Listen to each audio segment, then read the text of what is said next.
Yang ada isu yang dibawa, yang digambar-gemburkan berbagai media bahwa Paus datang ke sini adalah dalam rangka perdamaian, membawa pesan perdamaian. Saya kemudian terkejut-kejut juga.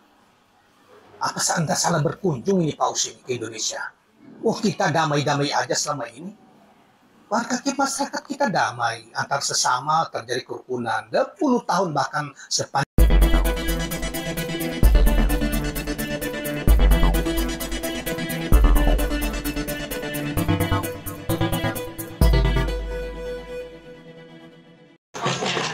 Giving a bouquet of red and white flowers as a sign of peace and respect for the arrival of the Holy Father, Pope Francis, in Indonesia.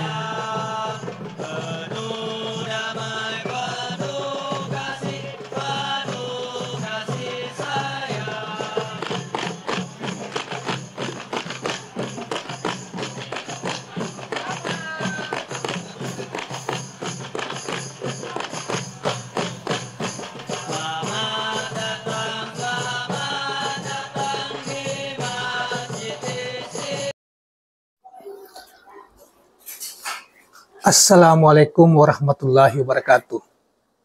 Saudara sekalian, sekitar 2 hari terakhir ini bangsa Indonesia, negeri kita dikunjungi oleh seorang tokoh dunia, tokoh agama, yaitu tokoh Kristen Katolik, pemimpin Kristen Katolik dunia yang berpusat di Roma, namanya Paus Fransiskus berkunjung Indonesia. Begitu banyak sambutan yang digelar di negeri kita, di istana negara maupun di jalan-jalan, bahkan para menteri, para tokoh agama saling mendatangi dan mengucapkan, termasuk para anggota menteri kabinet seperti Nadiem Makarim yang minta anaknya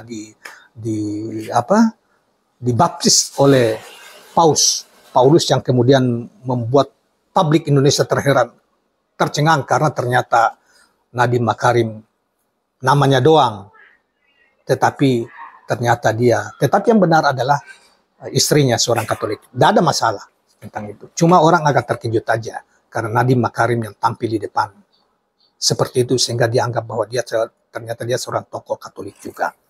Nah, saudara sekalian, ada isu yang dibawa, yang digambar-gemburkan berbagai media bahwa Paus datang ke sini adalah dalam rangka perdamaian, membawa pesan perdamaian. Saya kemudian terkejut-kejut juga. Apa Anda salah berkunjung ini Paus ini ke Indonesia? Oh, kita damai-damai aja selama ini. Warga masyarakat kita damai, antar sesama terjadi kerukunan. 20 tahun bahkan sepanjang negeri kita ini berdiri, atau sepenggal setelah 20 tahun setelah bangsa ini, atau setelah Soekarno, atau sejak zaman Soekarno juga bangsa ini tetap bersatu, bahkan sejak kemerdekaan. Ya, walaupun masih ada nasir-nasir yang pro penjajahan waktu itu, sebagian kecil. Karena itu saya kemudian berkira, jangan-jangan Paus ini kira Indonesia dan Ukraina. Karena sesungguhnya yang perlu perdamaian itu di Ukraina, di Rusia, di Amerika Serikat. Dan tekan para pemimpin-pemimpin orang seperti Amerika, Inggris, Prancis, Jerman, yang menjadi biang keladi dari perang di Ukraina itu. Yang menjadikan, memelihara perang di timur, di Israel dengan Palestina selama ini. Harusnya dia berkunjung, bila perlu tiap bulan berkunjung ke situ untuk menasihati mereka supaya hentikan kalau memang betul dia bawa pesan perdamaian untuk kemanusiaan. Jangan ke sini kemudian kita seakan-akan kita ini kacau negeri, kacau balau, dia datang untuk ini, yang enggak lah.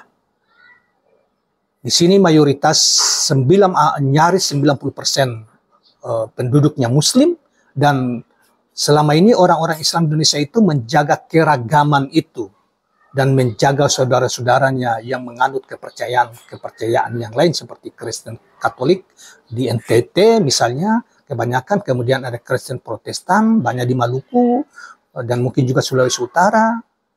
Nah, dan di berbagai tempat misalnya Katolik juga di Jawa Tengah campuran tapi tidak ada masalah kan? Itulah wajah damai yang akan ditampilkan, yang penduduknya mayoritas nyaris 90% hari ini menganut Islam itu dan melindungi saudara-saudaranya, memelihara bertetangga saudaranya yang menganut kepercayaan yang lain. Bukan hanya Kristen, tapi juga Hindu, ada Buddha dan lain sebagainya.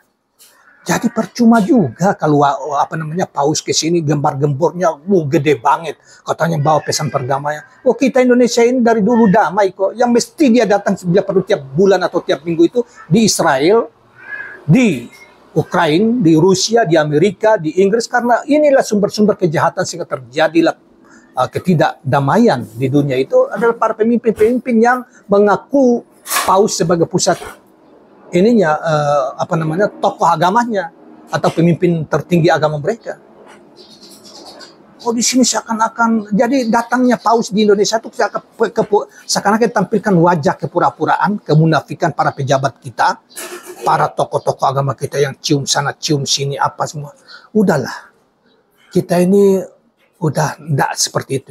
Yang diperlukan di sini ini paus adalah kalau Anda mau nasihati para pemimpin-pemimpin yang rakus, pimpinan adalah anti korupsi, ya, anti korupsi, penjahat-penjahat, pencuri-pencuri, dan mereka yang berkuasa untuk mengelola negeri itu dan membiarkan rakyat kebanyakan terlantar, tak berdaya secara ekonomi. Itu yang bisa kau bawa kalau mau. Tapi udahlah.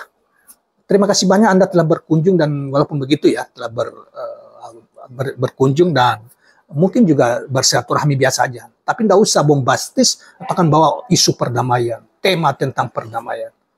Kami yang damai, yang tidak damai itu di Eropa sana itu.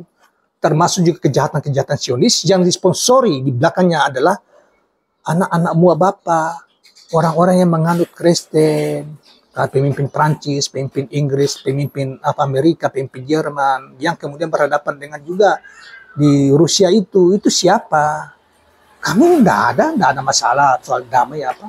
Tetapi bahwa dalam banyak hal pemimpin kami yang mereka sambut Anda itu membuat kejahatan terhadap rakyatnya, ya kejahatan ekonomi, kejahatan korupsi dan lain sebagainya. Itulah dan sebaiknya Anda bawa tentang ekonomi, pemberdayaan rakyat, ya, demokrasi yang benar. Bawa isu itu. Oh, damai mah sudahlah. Oke? Dan supaya kunjungan Anda tidak mubazir. Terima kasih banyak. Assalamualaikum. Untuk anak. Bapak? Iya, Bapak. Pak Menteri, mari.